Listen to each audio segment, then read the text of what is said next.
আসসালামু আলাইকুম। অবিরাম বাংলা সংবাদে সবাইকে স্বাগত জানাচ্ছি আমি আফরোজা রূপা। শুরুতেই বিআরবি কেবলস সংবাদ শিরোনাম। বইমেলায় হামলার ঘটনায় দোষীদের বিচারের নির্দেশ ডক্টর মোহাম্মদ ইউনূসের। মব জাস্টিস শক্ত হাতে মোকাবেলার ঘোষণা উপদেষ্টা মাহফুজ আলমের।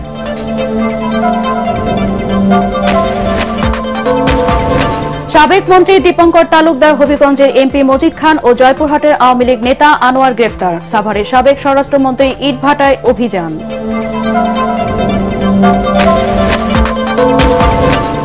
মেহেরপুরে এখনো বই পাওয়া যায়নি প্রাথমিক ও মাধ্যমিকের শিক্ষার্থীরা। 15 লাখ বইয়ের বিপরীতে পাওয়া গেছে মাত্র 4.25 লাখ। সংকটে শিক্ষা কার্যক্রম। মিরপুর মাজার রোডে স্কুলের মাঠ দখলমুক্ত করার দাবিতে শিক্ষক শিক্ষার্থীদের বিক্ষোভ।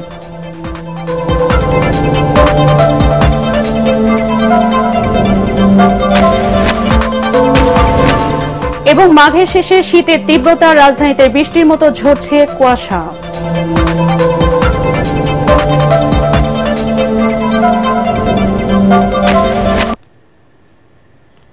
শুনছিলেন বিআরবি কেবল সংবাদ শিরোনাম। এবার বিস্তারিত সংবাদ। অমর একুশে বইমেলায় একটি স্টলে বাকবিতণ্ডা হট্টগোলের ঘটনায় তীব্র নিন্দা জানিয়েছেন প্রধান উপদেষ্টা ডক্টর মোহাম্মদ ইউনূস। একই সাথে পুলিশ এবং বাংলা একাডেমি কর্তৃপক্ষকে ঘটনাটি তদন্ত করে দোষীদের বিচারের আওতায় আনার নির্দেশ দিয়েছে তিনি। সোমবার সন্ধ্যায় বইমেলায় সব্যসাচী নামের একটি স্টলে হামলা চালায় একদল ব্যক্তি। প্রত্যক্ষদর্শীরা জানান, নির্বাসিত লেখক তসলিমা নাসরিনের বই স্টল থেকে সরিয়ে ফেলার দাবিতে হট্টগোলের সূত্রপাত হয়। মিজান শাহজাহানের রিপোর্ট।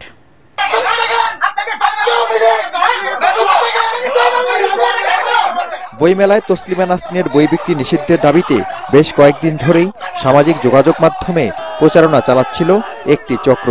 সোমবার সন্ধ্যার পর হঠাৎ করেই তৌহিদি জনতার ব্যানারে একদল যুবক জড়ো হয় সরোয়ার্দী উদ্যানে সব্যসাচীর স্টলের সামনে। এ সময় তারা তসলিমা নাসরিনের বই স্টল থেকে সরিয়ে নেয়ার দাবি জানায়। বিষয়টি নিয়ে কথা কাটাকাটি হয় স্টল কর্তৃপক্ষ ও যুবকদের। এক পর্যায়ে বন্ধ করে দেওয়া হয় সব্যসাচী স্টল। নিরাপত্তার জন্য সব্যসাচীর প্রকাশক শতাব্দী ভাবকে কন্ট্রোল রুমে নিয়ে যায় পুলিশ। ওনার কাছে প্রথমে জিজ্ঞেস করা হয়েছে যে ভাই আপনারা এখানে তাসলিমা নাসরিন বই কেন বিক্রি করতেছেন? উনি ওনার বই যেহেতু ব্যান করা হয়েছে, এরপর আপনি কেন বিক্রি করতেছেন ওনার বই? তো এই কথা বলার পর উনি নাকি খেপে গেছে পুরা, এবং আমাদের এবং আইসা স্লোগান দেওয়া শুরু করছে যে জয় বাংলা এবং উগ্রবাদী নিপাত যাক, জয় বাংলা জয় জয়, যে একটা স্লোগান দিচ্ছে। স্টল বন্ধ থাকবে।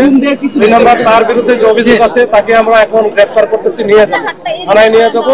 আমরা খতিয়ে দেখে তার বিরুদ্ধে সে যতটুকু অপরাধ করেছে এই অপরাধের জন্য আমরা মামলা দিব। পরে বিষয়টি নিয়ে জরুরি বৈঠকে বসে বাংলা একাডেমি। তারা জানায় যে বইটি নিয়ে হট্টগোলের সূত্রপাত তা নিষিদ্ধ নয়। এদিকে বইমেলায় হামলার প্রতিবাদে বিক্ষোভ করে সাধারণ পাঠকরা। দাবি জানায় হামলাকারীদের আইনের আওতায় আনার।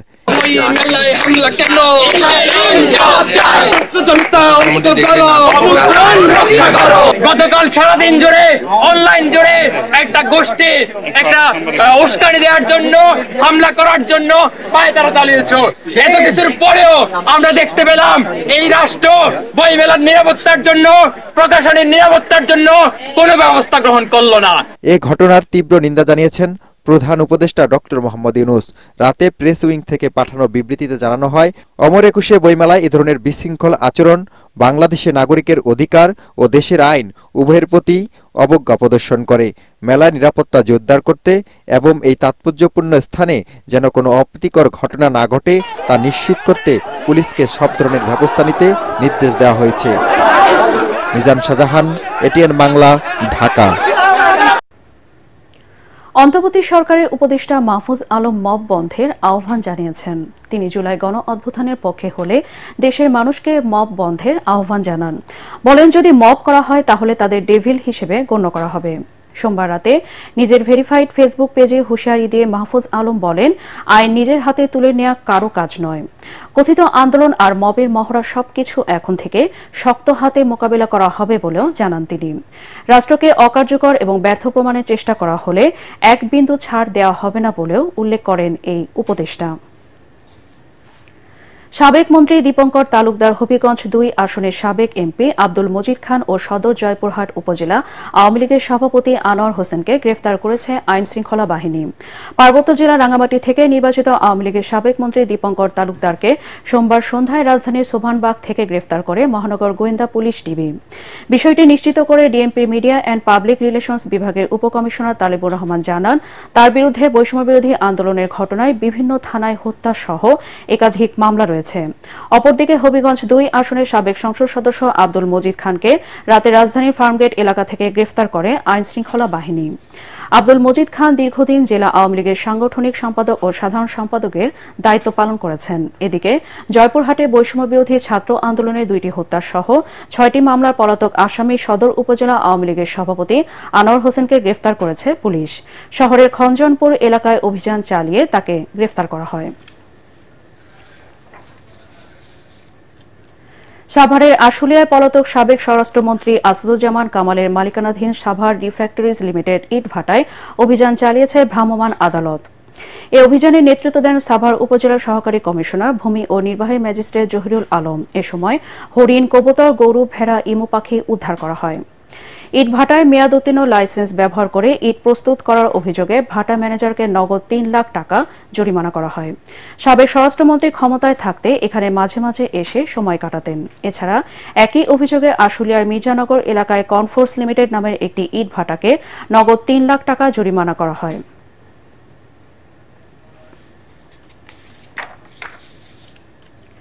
সারা দেশে অপরাধীদের ধরতে পুরোদমে চলছে যৌথ বাহিনীর অপারেশন ডেভিল হান্ট। এই অভিযানে রাঘব বোয়াল থেকে চুনোপুটি কেউ ছাড় পাবে না বলে জানিয়েছেন স্বরাষ্ট্র উপদেষ্টা অবসরপ্রাপ্ত লেফটেন্যান্ট জেনারেল জাহাঙ্গীর আলম চৌধুরী। এদিকে ডেভিল হান্ট অভিযানের সাবেক এক সংসদ সদস্য সহ সারা দেশে অন্তত ৩ শতাধিক অপরাধীকে গ্রেফতার করা হয়েছে। জেলা প্রতিনিধিদের পাঠানো তথ্যচিত্রে আরও জানাচ্ছেন মনির হোসেন তপু। রাজশাহীর আইন শৃঙ্খলা পরিস্থিতি নিয়ে বিভিন্ন বাহিনীর সঙ্গে বৈঠক করেন স্বরাষ্ট্র উপদেষ্টা অবসরপ্রাপ্ত লেফটেন্যান্ট জেনারেল জাহাঙ্গীর আলম চৌধুরী। এ সময় তিনি সাফ জানিয়ে দেন, অপারেশন ডেভিল হান্টে ছাড় পাবে না কেউ। এই অভিযানে কোনো নির্দোষ ব্যক্তি যেন শাস্তি না পায় সেজন্য প্রয়োজনীয় ব্যবস্থা নেওয়া হয়েছে বলেও জানান তিনি। এখন যারা শয়তান তারাই ধরা পড়বে। এখন ছোট শয়তান কি বড় শয়তান এখানে ভিতরে নাই, শয়তান ধরা পড়বে। যে বড় শয়তানদের ধর, ইভেন এখানে দেখবেন ডেভিল হান্ট ডিক্লেয়ার করার পর ইভেন আমাদের আইন শৃঙ্খলা বাহিনীর কর্মকর্তাদেরও কিন্তু আমরা ছাড় দিইনি। আপনারা দেখছেন প্রথম দিনই কিন্তু 4 জন না 5 জন তাদের কিন্তু আইনের আওতায় নেওয়া হয়েছে।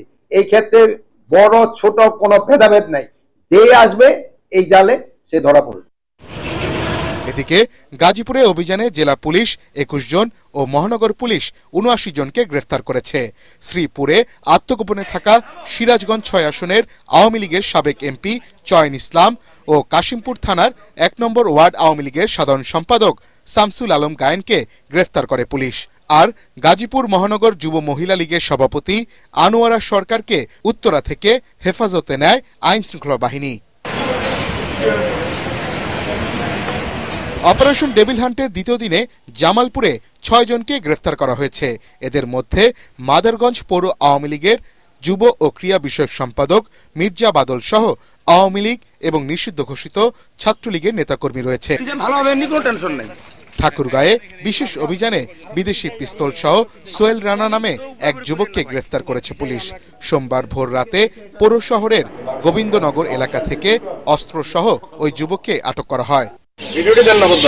খাগড়াছড়িতে আওয়ামী লীগ ও সহযোগী সংগঠনের আরো 8 নেতাকর্মীকে গ্রেফতার করা হয়েছে। এর মধ্যে নিষিদ্ধ ঘোষিত ছাত্রলীগের এক নেতাও রয়েছেন।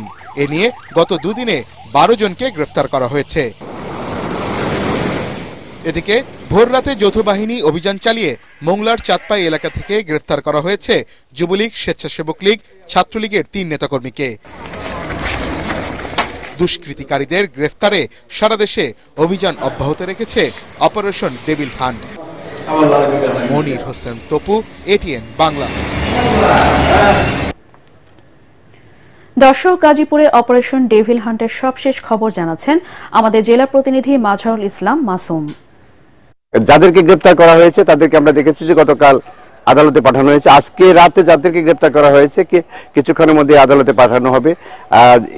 ইতিমধ্যে যাদেরকে আদালতে পাঠানো হয়েছিল তাদেরকে আদালত জেল হাজতে প্রেরণের নির্দেশ দিয়েছে এবং তারা এখন কারাগারে বন্দী আছেন। বৈষম্য বিরোধী ছাত্র আন্দোলনের শিক্ষার্থীরা যারা রয়েছে তারা কিন্তু আমরা দেখেছি যে জেলার বিভিন্ন স্থানে এই 7ই ফেব্রুয়ারি যে নারকীয় হামলা চালানো হয়েছে তার প্রতিবাদ অব্যাহত রেখেছে। তারা জানিয়েছে যে অবিলম্বে দোষীদের গ্রেপ্তার করতে হবে এবং শিক্ষার্থীদের উপর হামলা যারা চালিয়েছে তাদের দৃষ্টান্তমূলক শাস্তি তারা দাবি করেছেন এবং যাদেরকে গ্রেপ্তার করা হচ্ছে তাদেরকে যেন আদালত কোনো অবস্থাতে জামিন না দেয় এমনটি দাবি নিয়ে তারা কিন্তু প্রতিদিন প্রতিবাদ অব্যাহত রেখেছে। কিছুক্ষণের মধ্যেই সেনাবাহিনী বিভিন্ন এলাকাতে তল্লাশি চৌকি বসিয়ে তল্লাশি করবেন এমনটি আমাদেরকে জানানো হয়েছে সেনাবাহিনীর পক্ষ থেকে, যৌথ বাহিনীর পক্ষ থেকে। জেলা প্রশাসনের পক্ষ থেকে জানানো হয়েছে যে প্রতিটি চেকপোস্টে তাদের নির্বাহী ম্যাজিস্ট্রেট দায়িত্ব পালন করবেন। অর্থাৎ আইন শৃঙ্খলা রক্ষার্থে আইন শৃঙ্খলা স্বাভাবিক রাখার জন্য সর্বাত্মক চেষ্টা চালিয়ে যাচ্ছেন যৌথ বাহিনী এমনটি আমাদেরকে জানানো হয়েছে। এই ছিল আমার কাছে গাজীপুরের ডেভিল হান্ট অপারেশনের 3য় দিনে যে গ্রেপ্তার করা হয়েছে এবং দিনভর যে অভিযান চলবে তার সর্বশেষ খবর।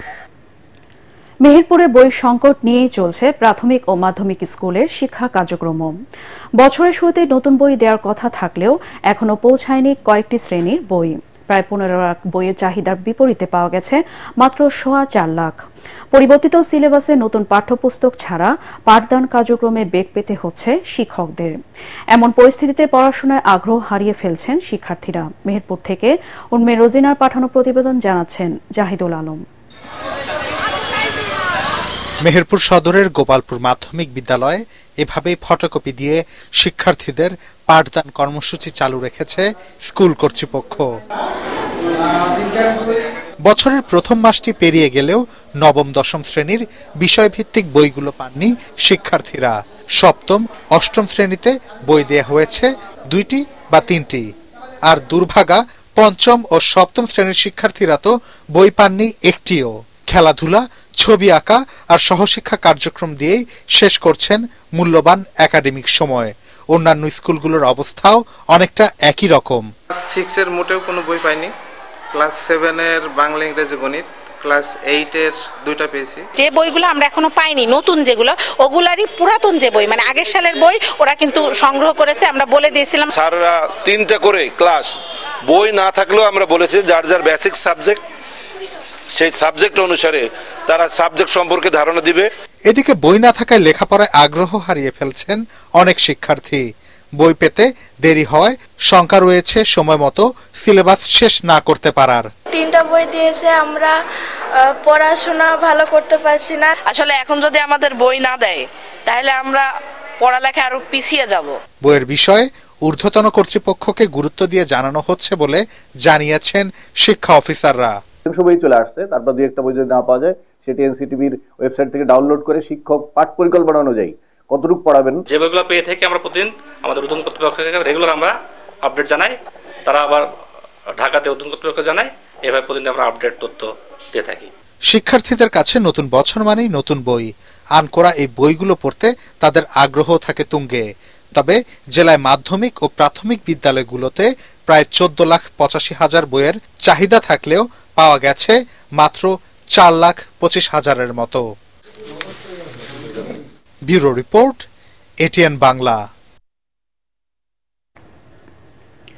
খেলার মাঠ দখলমুক্ত করার দাবিতে রাস্তায় নেমেছে মিরপুর মাজার রোড সংলগ্ন স্কুল, কলেজ, বিশ্ববিদ্যালয় শিক্ষক, শিক্ষার্থী এবং এলাকাবাসী।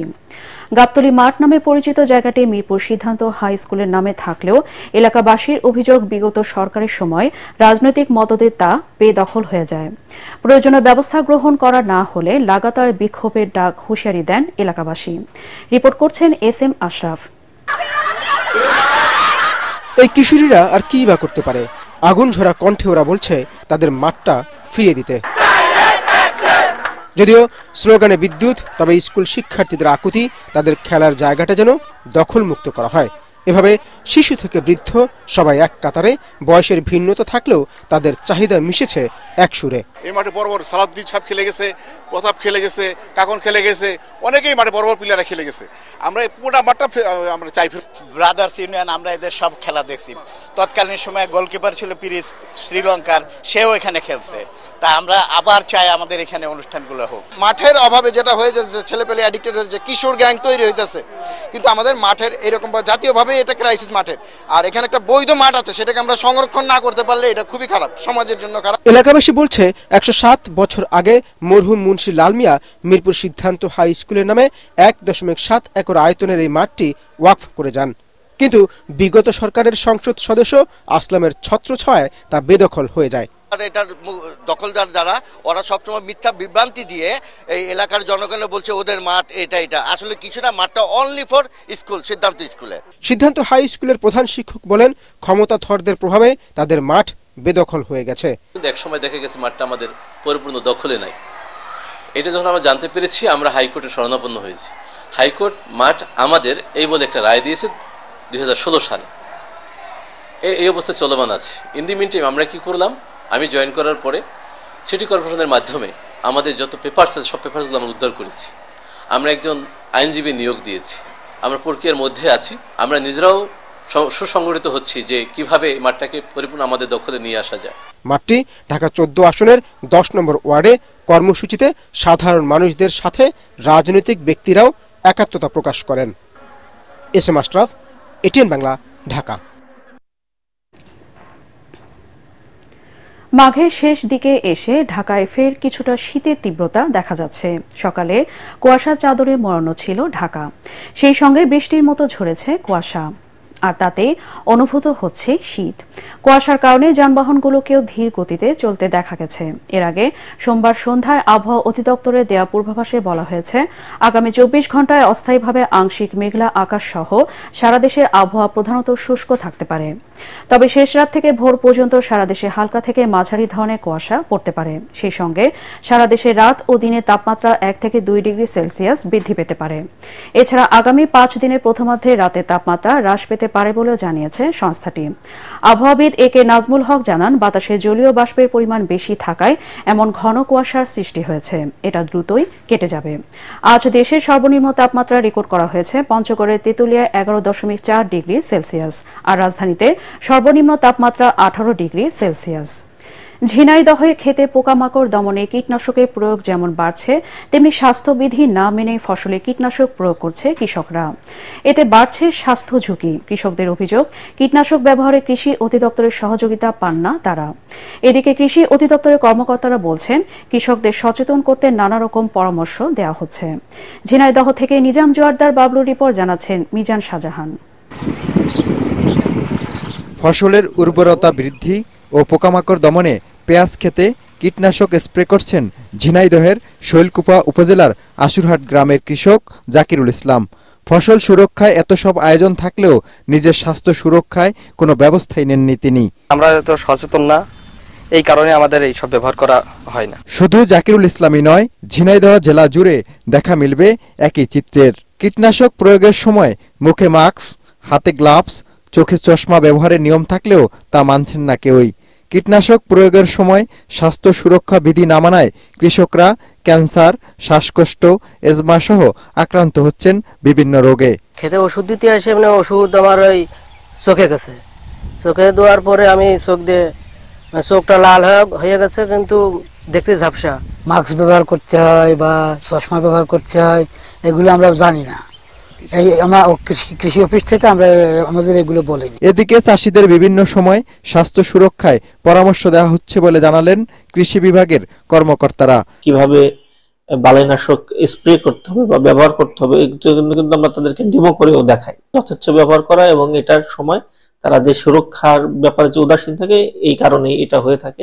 স্বাস্থ্য সুরক্ষা না মানায় কৃষকরা বিভিন্ন রোগে আক্রান্ত হচ্ছে, তাই স্বাস্থ্যবিধি মানার পরামর্শ এই চিকিৎসকের। প্রায় হসপিটালে পাই যে ইনসেকটিসাইড বা পয়জনিং যেটা হয়, সেটা শ্বাসের মাধ্যমে শ্বাসনালীতে গিয়ে চোখে গিয়ে কিন্তু একটা পয়জনিং একটা ঘটনা ঘটাতে পারে। সাধারণভাবে ক্ষুধামন্দা তৈরি করতে পারে, অ্যাসিডিটি তৈরি করতে পারে, বমি বমি ভাব তৈরি হতে পারে এবং পরবর্তীতে কিন্তু যে কোনো ধরনের স্কিন ডিজিজ তৈরি হতে পারে। কৃষকদের কীটনাশকের ভয়াবহতা থেকে রক্ষায় কৃষি বিভাগকে কার্যকরী পদক্ষেপ নেওয়ার দাবি এলাকাবাসীর। Bureau report, ATN Bangla. এবার আন্তর্জাতিক সংবাদ।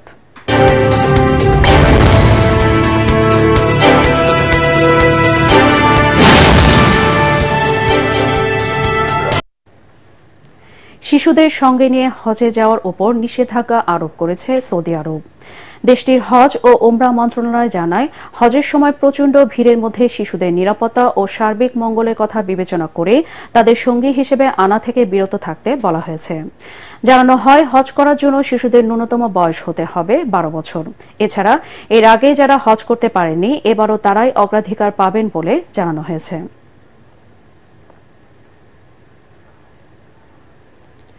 এবার সরকারি অর্থায়নে পরিচালিত গণমাধ্যম ভয়েস অব আমেরিকা ও রেডিও ফ্রি ইউরোপ বন্ধের প্রস্তাব দিয়েছেন প্রেসিডেন্ট ট্রাম্পের উপদেষ্টা ইলন মাস্ক। যুক্তরাষ্ট্রের ত্রাণ সংস্থা USAID বন্ধের পরিকল্পনার মধ্যে এই আহ্বান জানান তিনি। মার্কিন এই গণমাধ্যম দুটি বন্ধের বিষয়ে সামাজিক যোগাযোগ মাধ্যম এক্সকে মাস্ক বলেন, সরকারের টাকায় গণমাধ্যম চালানো অযৌক্তিক, ফলে করদাতাদের টাকার অপচয় রোধে এগুলোর আর প্রয়োজন নেই। এর আগে মার্কিন প্রেসিডেন্ট ডোনাল্ড ট্রাম্পের বিশেষ দূত রিচার্ড গ্রেনেল গণমাধ্যমগুলো নিয়ে সমালোচনা করেন। এরপরই ভয়েস অব আমেরিকা ও রেডিও ফ্রির আউটলেটগুলো বন্ধের কথা বলেন মাস্ক। এবারে পার্টেক্স খেলার খবর।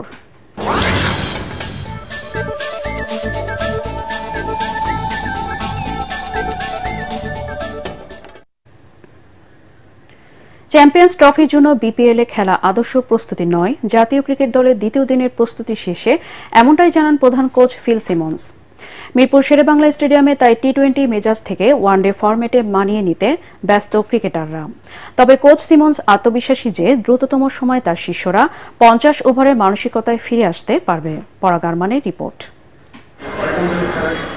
বুধবার পর্যন্ত মিরপুর শেরেবাংলা স্টেডিয়ামেই অনুশীলন করবে বাংলাদেশ ক্রিকেট দল। বিপিএল এর ফাইনালের আগে যারা ছিটকে গেছেন, মূলত তারাই 2 দিন আগে থেকে শুরু হওয়া অনুশীলনে যোগ দেন। এবার এসেছেন সৌম্য সরকার, তাসকিন আহমেদ, মুস্তাফিজ সহ আরও 8 জন। টি-20 থেকে হুট করে ওয়ানডে ফরম্যাটে আসাটা বেশ চ্যালেঞ্জের বলে জানান দলের প্রধান কোচ ফিল সিমন্স। তবে শিষ্যদের উপর আস্থা আছে তার। এটা আদর্শ প্রস্তুতি নয়, তবে তারা সাদা বলের ক্রিকেট খেলে এসেছে, স্কিল নিয়ে কোনো সমস্যা নেই। আমাদের এখন মানসিকভাবে ওয়ানডে ভাবনায় আসতে হবে। আমরা সকাল বিকাল অনুশীলন করছি যাতে গেম সেন্স দ্রুত ফিরে আসে। আমাদের প্রস্তুতির প্রথম ধাপ দুবাইয়ের কন্ডিশনের সঙ্গে মানিয়ে নেওয়া। একবার সেটাতে অভ্যস্ত হয়ে গেলে পরের ধাপে পাকিস্তানের কন্ডিশনও সহজেই মানিয়ে নেওয়া যাবে। দলের সবচেয়ে বড় দুশ্চিন্তার নাম নাজমুল হোসেন শান্ত। ইনজুরির কারণে ওয়েস্ট ইন্ডিজ সফর মিস করেছিলেন। সবশেষ আন্তর্জাতিক ম্যাচ খেলেছেন গত নভেম্বরে। বিপিএলে 5 ম্যাচে রান মাত্র 41। তবে লম্বা সময় ধরে অফ ফর্মে থাকা শান্ত চ্যাম্পিয়ন্স ট্রফিতেই স্বরূপ ফিরবে বলেন বিশ্বাস কোচের। সে যখন বিপিএল এ ম্যাচ খেলেছিল না, তখনও কঠোর পরিশ্রম করেছে। সে খুবই পরিশ্রমী একজন ব্যাটার, সারাক্ষণ অনুশীলনের মধ্যেই থেকেছে। এটা দলের সবাইকে মানসিকভাবে শক্ত হতে সাহায্য করবে। চ্যাম্পিয়ন্স ট্রফিতে অংশ নেয়ার জন্য আগামী 13 ফেব্রুয়ারি দুবাইয়ের উদ্দেশ্যে ঢাকা ছাড়বে টিম বাংলাদেশ। 20 ফেব্রুয়ারি ভারতের বিপক্ষে ম্যাচ দিয়ে শুরু হবে টাইগারদের চ্যাম্পিয়ন্স ট্রফি মিশন। পরাগ আরমান, এটিএন বাংলা, ঢাকা। শেষ করার আগে বিআরবি কেবলস সংবাদ শিরোনাম আরেকবার। বইমেলায় হামলার ঘটনায় দোষীদের বিচারের নির্দেশ ডক্টর মোহাম্মদ ইউনূসের। মব জাস্টিস শক্ত হাতে মোকাবিলার ঘোষণা উপদেষ্টা মাহফুজ আলমের। সাবেক মন্ত্রী দীপঙ্কর তালুকদার, হবিগঞ্জের এমপি মজিদ খান ও জয়পুরহাটের আওয়ামী লীগ নেতা আনোয়ার গ্রেফতার। সাভারের সাবেক স্বরাষ্ট্রমন্ত্রীর ইট ভাটায় অভিযান।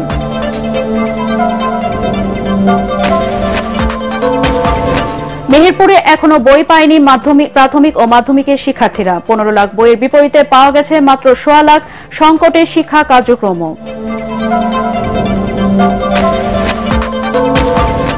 মিরপুর বাজার রোডে স্কুলের মাঠ দখলমুক্ত করার দাবিতে শিক্ষক ও শিক্ষার্থীদের বিক্ষোভ।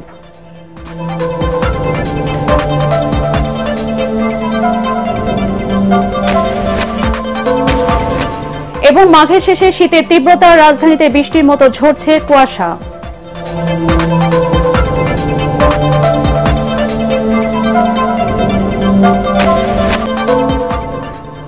পরবর্তী সংবাদ দেখার আমন্ত্রণ জানিয়ে এখনকার মতো শেষ করছি। এটিএন বাংলার সংবাদ ইউটিউবে দেখতে ব্রাউজ করুন youtube/ATN বাংলা নিউজ। ধন্যবাদ সবাইকে।